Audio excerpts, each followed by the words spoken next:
Galera, amigos e amigas, estamos juntos mais uma vez aqui no nosso pós-jogo, aqui do Conversa de Torcedor para vocês e falando melhor dizendo, sobre o jogo que aconteceu na Libertadores da América. Meus amigos e minhas amigas, de uma falha feia do goleiro John, Montinho artilheiro e o Carreiro fez o gol, o único da partida lá em La Prata, 1-0. O time do Botafogo soma apenas 3 pontos em 3 rodadas, então tá sendo difícil, né?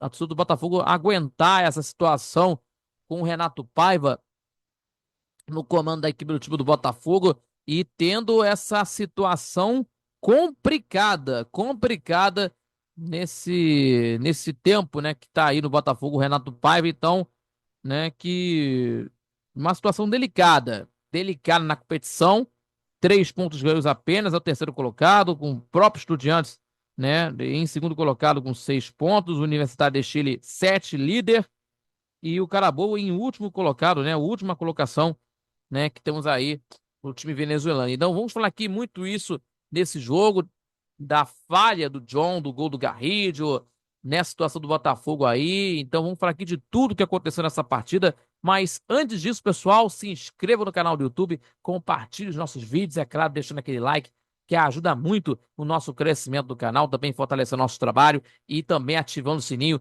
das notificações para você receber os nossos vídeos em tempo real e acompanhando a nossa programação nas redes sociais do Conversas Torcedor, no Facebook e também no Instagram. E não esquecendo o Conversas Torcedor Notícias, terça e quintas-feiras, 18 horas, no canal do YouTube com vocês e também no canal do YouTube, né, no Conversas Torcedor Notícias, e às 11 da manhã no programa ao vivo no Conversas Torcedor, na rádio Nossa Senhora de Copacabana, 98.7 FM, é claro, acompanhando também pelo YouTube do Conversas Torcedor, também pelo site radioNSC.com e pela Radiosnet, com muita informação e também com muita opinião sobre o seu clube do coração em primeiro lugar no esporte geral, futebol internacional e também da seleção brasileira, tá bom, pessoal? Vamos falar aqui, Botafogo, Botafogo, meus amigos, de um lance que castigou de um Botafogo, né, em que em momento algum fez jus ao posto de campeão da Libertadores, do atual campeão da América, inclusive, né, passivo diante de um Estudiantes que corria mais que construía, certo? E o Botafogo se permitiu pressionado, viu o João falhar no gol do Carrillo, e o jogo que aconteceu nessa quarta-feira aí, uma coisa absurda, né?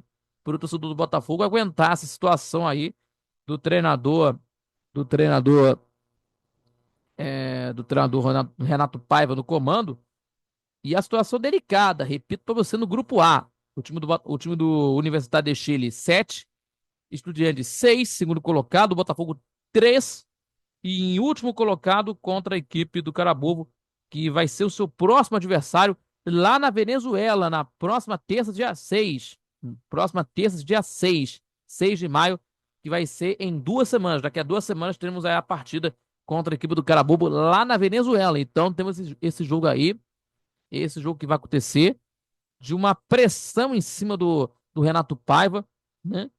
E o Botafogo vai encarar contra a equipe do Botafogo. E agora o Botafogo vai encarar o Fluminense no clássico vovô, 9 da noite, pelo Campeonato Brasileiro, pela sexta rodada da competição do Campeonato Brasileiro. Então vamos falar aqui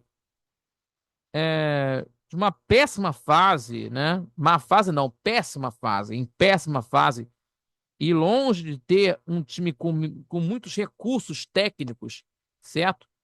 O estúdio. E vamos falar aqui do primeiro tempo, né? Assim, de longe de ter. E vamos falar aqui do jogo do primeiro tempo que tivemos aí.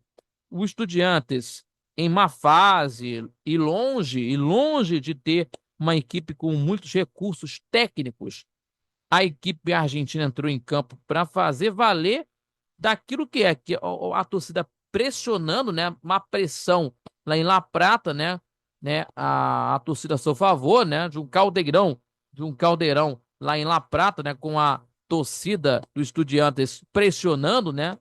Incentivando seu time. E foi assim que conseguiu pressionar o Alvinegro, né? O time do Botafogo, com pra cá, né? Ou melhor dizendo, né? Em finalizações, 9-1 para a equipe do time do Estudiantes, né? Em finalizações para a equipe da casa. E diz mais sobre um time que tentou sair na frente, mais na base, né, da intensidade, do que a organização e acabou premiando a equipe dos Estudiantes com direito a um frangaço do goleiro John, né?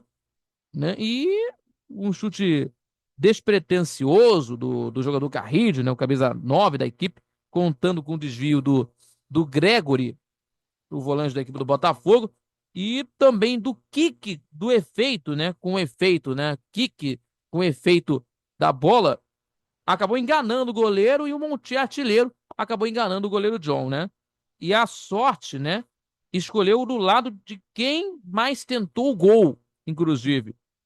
Por mais que seja, né? Por mais que o Botafogo se defendesse bem, por mais que o Botafogo se defendesse muito bem nessa situação, fechando os espaços, obrigando os argentinos a tentar conseguir fazer os cruzamentos, chutes de fora da área, enfim, uma coisa desse sentido, como aconteceu no gol, inclusive, no ataque, o time carioca foi inexpressivo e concluiu apenas com um ator de cabeça logo aos 2 minutos da primeira etapa. Então, e foi para o intervalo com esse placar de 1-0 para os Estudiantes. E na segunda etapa, o Renato Paiva até tentou mandar o time para frente, para o ataque no segundo tempo, para a equipe. E, e no segundo tempo, meus amigos, o Renato Paiva até tentou mandar o time para frente, para o ataque no segundo tempo, para tentar conseguir o gol de empate, né? Lógico, tentar conseguir o resultado, mas não dá para dizer que surtiu efeito. Lógico, com exceção de um bom contra-ataque puxado pelo Marlon Freitas, né? Que se viu para o Savarino, né? Que se viu para o Savarino. Aliás, do contra-ataque puxado pela dupla Marlon Freitas e do Igor Jesus, melhor dizendo, que terminou com um chute do Savarino de fora da área, que bateu no travessão e não entrou. O Botafogo praticamente não levou perigos, né? O gol do goleiro Mancídia, né? Da equipe do tipo do Estudiantes, e também permitindo que a equipe argentina controlasse o jogo com a presença do campo ofensivo, dentro do campo ofensivo, mesmo que de maneira é, inoperante, digamos assim, né? E à medida que a partida se aproximava do final, o técnico Renato Paiva já pilhou, né? E à medida que a partida se aproximava no final do jogo, né? E o Renato Paiva empilhou centroavante com o Matheus Martins em campo, Mastriani, Elias Manuel, o Igor Jesus no ataque, que para tentar conseguir chegar, né? Para tentar conseguir o gol de empate. Mas não conseguiu. Não conseguiu, né? Ter de condições, né? Para fazer com que a bola chegasse em condições para finalização. Para falar aqui, Igor Jesus, Mastriani e o Elias Manuel tentando fazer gol. Correram e só. Certo? Mesmo na reta final. E mesmo na reta final de partida, do jogo, né? E já preocupado mais em gastar tempo, foi o Estudiantes que quem mais levou perigo e segurando aí o resultado, né? Segurando esse resultado. E o resultado fez jus, né? Do que o Botafogo não fez dentro de campo, né? Nessa partida. E a pressão só aumenta em cima do Renato Paiva. Certo? Que a gente tinha falado aqui, nas manifestações em público, né? Ou melhor dizendo, apesar dessa manifestação pública de apoio do John Textor, o crime é de pressão, porque o torcedor tem a situação preocupadíssima com a situação do Botafogo, somando 4 derrotas, 2 empates e apenas 2 vitórias no comando do Botafogo, Renato Paiva, em 8 jogos, né? E a paciência, a- tendo uma situação de um Botafogo que testa a paciência do torcedor, né? Isso que a gente sabe como é que é nessa situação. Então, já tinha perdido a Recopa, a Supercopa e nem sequer se classificou para a fase decisiva do Campeonato Estadual. Então, temos a situação também, Botafogo terceiro colocado na Libertadores, do Grupo A, vai enfrentar contra a equipe do Carabobo daqui a 2 semanas, no dia 6 de maio. 6 de maio, daqui a 2 semanas, contra o Carabobo lá na Venezuela. Mas antes, temos aí no Clássico Vovô contra o Fluminense, nesse sábado, às 9 da noite, para o Campeonato Brasileiro. Então vai ter muita pressão diante do torcedor que está aí cobrando do time e também cobrando do John Textor. É claro, tem uma situação também que não é fácil. Certo, pessoal? Meus amigos e minhas amigas, muito obrigado pela companhia de sempre. Mais um pós-jogo aqui do Conversa de Torcedor para vocês. Se inscreva no canal do YouTube, compartilhe os nossos vídeos, é claro, deixando aquele like que ajuda muito o nosso crescimento do canal, fortalecendo nosso trabalho e ativando o sininho das notificações para você receber os nossos vídeos em tempo real, para você conferir a nossa programação. Não esquecendo, nossa Conversa de Torcedor Notícias, terça e quintas-feiras, 18 horas, no canal do YouTube do Conversa Torcedor Notícias, e também às 11 da manhã, ao vivo, na Rádio Nossa Senhora de Copacabana, 98.7 FM, acompanhando também pelo site radionsc.com, radionsc.com, pela Radiosnet, e também acompanhando também pelo YouTube do Conversa de Torcedor, e é claro, com nossa transmissão ao vivo na Rádio Nossa Senhora de Copacabana, e com muita informação, opinião, é com a gente, né, do nosso programa Conversa de Torcedor, Geraldo Rodrigues, Alberto Baide e eu, toda a nossa equipe, falando sobre o nosso futebol carioca, do futebol do Rio de Janeiro, falando do esporte em geral, falando também da seleção brasileira, é claro, com muita informação, com muita opinião, é claro, para você